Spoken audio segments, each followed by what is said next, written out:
সেই পাকিস্তানি যোদ্ধারা বাংলাদেশের বুদ্ধিজীবীদের হত্যা করবে, এটি আমি মনে করি যে রীতিমতো একটা অবান্তর।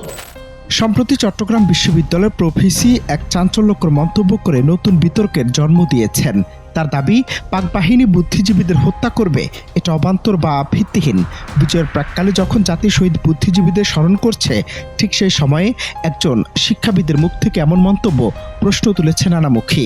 1971 সালে 14 ডিসেম্বর পাক হানাদার বাহিনী সুপরিকল্পিতভাবে দেশের শ্রেষ্ঠ সন্তান শিক্ষাবিদ, ডাক্তার, সাংবাদিক, শিল্পী সহ বুদ্ধিজীবীদের নৃশংসভাবে হত্যা করে, যা মুক্তিযুদ্ধের ইতিহাসে এক কালো অধ্যায়। দেশের বিভিন্ন গণমাধ্যম এবং সামাজিক মাধ্যমে ভাইরাল একটি ভিডিওতে দেখা যায় চট্টগ্রাম বিশ্ববিদ্যালয়ের প্রফেসি বলছেন, যখন দেশ জুড়ে পালানোর চেষ্টা ছিল পাক বাহিনী, তখন এমন হত্যাকাণ্ড অবান্তর। তিনি বলেন, এটি আন্তর্জাতিক ষড়যন্ত্রের মাধ্যমে সংঘটিত হয়েছে। আমি দেশ থেকে পালানোর জন্য চেষ্টা করতেছি, আমি জীবিত থাকবো কিনা মৃত থাকবো কিনা সে বিষয়ে কোনো ফয়সালা হয়নি। সেই সময় সেই পাকিস্তানি যোদ্ধারা বাংলাদেশের বুদ্ধিজীবীদের হত্যা করবে, এটি আমি মনে করি যে রীতিমতো একটা অবান্তর। এটা আন্তর্জাতিক ষড়যন্ত্রের মাধ্যমে এদেশকে একটা দেশের কোন রাজ্যে পরিণত করার জন্য বুদ্ধিজীবীদেরকে ষড়যন্ত্রমূলকভাবে হত্যা করা হয়েছে। এ সময় তিনি আরো বলেন, বাংলাদেশে আজ পর্যন্ত যতগুলো হত্যাকাণ্ড হয়েছে, যতগুলো ঘটনা ঘটেছে, সত্যিকারভাবে সেগুলো কোনো একটি গোষ্ঠী বা ব্যক্তির উপর দায় চাপানো হয়।